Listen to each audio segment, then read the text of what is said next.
I decided to reread Black Clover's Spade arc, and a lot of things occurred to me. I remember all the highlights and all the good stuff. So many good stuff that there are some other things that are overshadowed by its weight and the impact that it brought to the arc.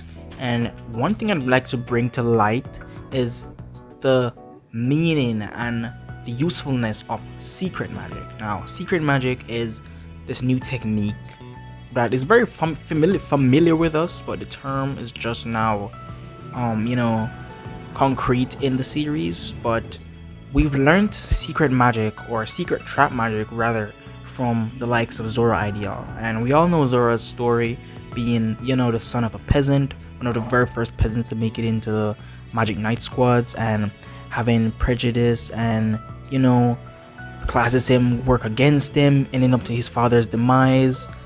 Zora grew up very grudgeful towards the system, and basically become a vigilante, right? So Zora latched on to us. We loved his story, his dynamic with the Black Bulls and what's not.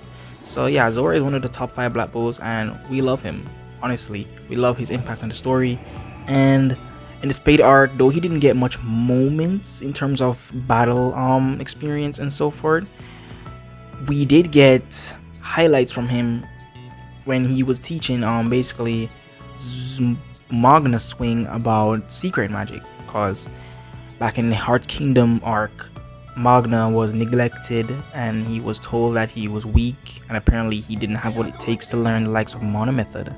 By putting his puny brain together, he then realized that Mana Method has something drastically familiar with the likes of Zora's magic, the magic that he amplifies on the battlefield, right? That being trap magic. So he then realized that something's very similar between the both, and he then proceeds to ask Zora if he can assist him, and that hey, they're both peasants, they're both weak, they're both thuds, but somehow you're still strong on the battlefield and I'm holding everyone else back. So what is it going to take for me to become just like you, Zora? So Zora then, accepts him, sees the light in him, as his father once was a flame magic peasant and he made it to the ranks. So he believes that Magna has what it takes. So he gives Magna the time and attention that he wanted. And in chapter 292 is where it started to get a little flashback on their conversation about this Mana Method, and basically, sorry, not Mana Method, but secret magic. And basically secret magic is similar to Mana Method, whereas Mana Method is basically mages with high instincts and reflexes and a good amount of mana control the surrounding mana in conjunction with theirs to basically create runes and rays to control the mana around them in different directions, giving them properties that are unique to themselves. But secret magic now is basically the same thing, but there's a threshold for basically getting it.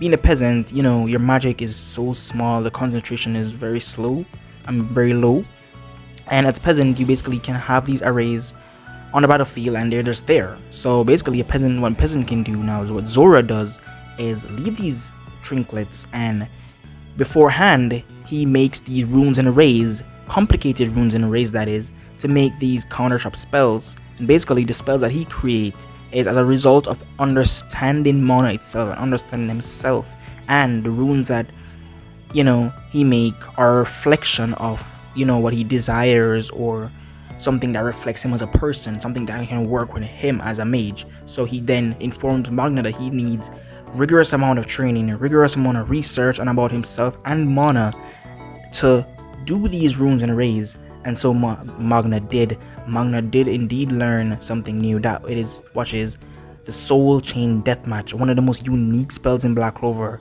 And though it's have a drawback being only used once 6 months, it's an insane spell that adjusts the souls of 2 persons and splitting their power in half, making them on equal terms. A very crazy spell.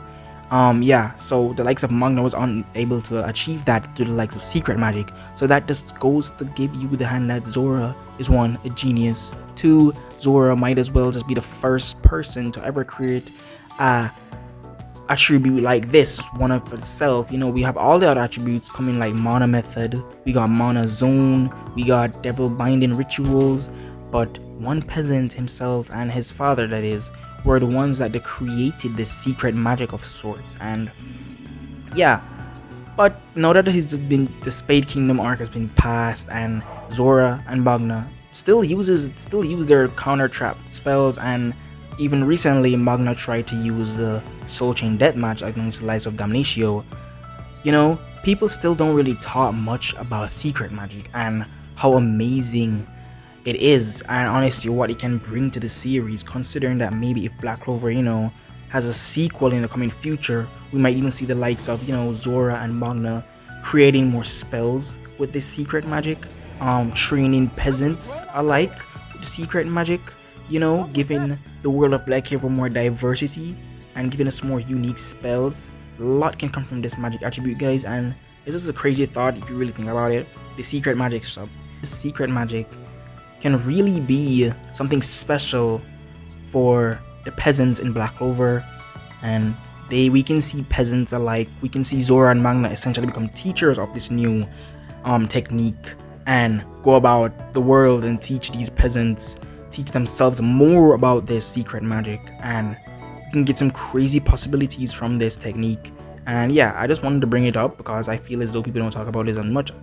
And when Black Clover does return, and when it does continue, especially in anime series, I want to see people talk about it. I want to see the possibilities. I want to see more from the secret magic stuff, not neglecting the others like Mana Zone, Mana Method, Ultimate Magic, and all sorts. We need a lot more from those things, because we need a lot more Mana Zone techniques. We need many more Ultimate Magic, which I'm sure we're gonna get insights on.